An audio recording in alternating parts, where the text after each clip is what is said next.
লিস্টটা দেখলেন, আপনার নাম নেই। সেই মুহূর্তে মাথায় কি আসে?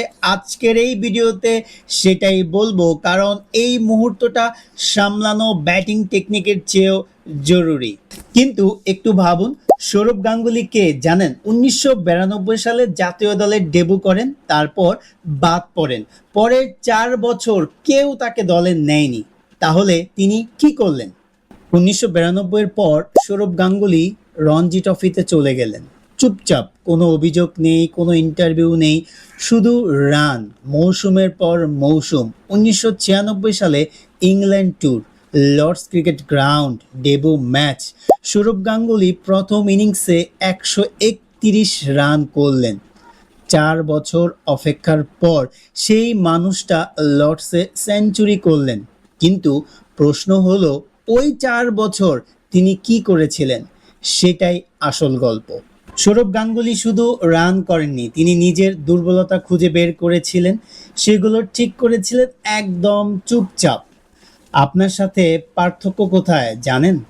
সিলেক্ট না হওয়ার পরে দুটো রাস্তা আছে। রাস্তা এক, অভিযোগ করুন সিলেক্টররা অন্যায় করেছে, পলিটিক্স হয়েছে, মনে মনে হতাশ হয়ে বসে থাকুন। ৬ মাস পরে আপনি কোথাও থাকবেন না। রাস্তা দুই, নিজেকে একটাই প্রশ্ন করুন, কেন সিলেক্ট হলাম না? সেই উত্তরটা খুঁজুন, তারপর সেটা ঠিক করুন, পরের সুযোগে ফিরে আসুন। সৌরভ গাঙ্গুলী রাস্তা দুই বেছে নিয়েছিলেন। সিলেক্ট না হওয়া মানে আপনি শেষ না, এটা আপনাকে এক্স্যাক্টলি বলছে কোথায় আপনাকে কাজ করতে হবে, কি নিয়ে কাজ করতে হবে, কোথায় আপনাকে উন্নতি করতে হবে পরবর্তী ট্রায়ালে সুযোগ তৈরি করতে। কিন্তু একটা সমস্যা আছে, বেশিরভাগ ক্রিকেটার জানেই না যে কেন তারা সিলেক্ট হয়নি। কেউ বলেনি, কেউ জিজ্ঞেস করেনি। এটাই সবচেয়ে বড় ভুল।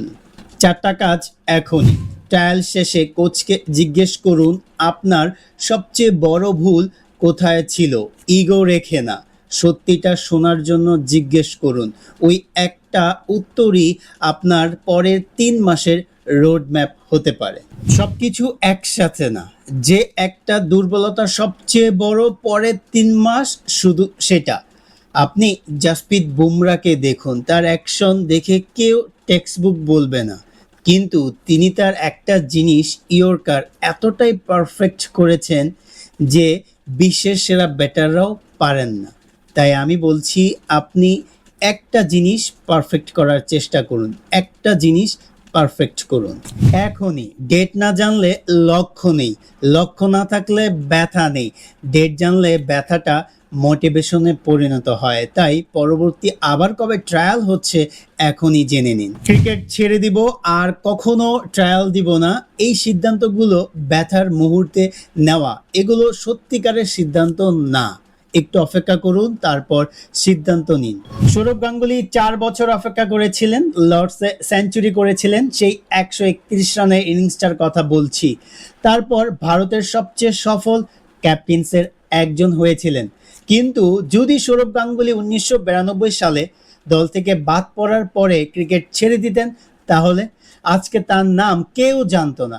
আপনার গল্পটা এখনো লেখা হচ্ছে, লিস্টে নাম না থাকা মানে গল্প শেষ না, মানে পরের অধ্যায় আরো ভালো হয়ে ফিরে আসুন।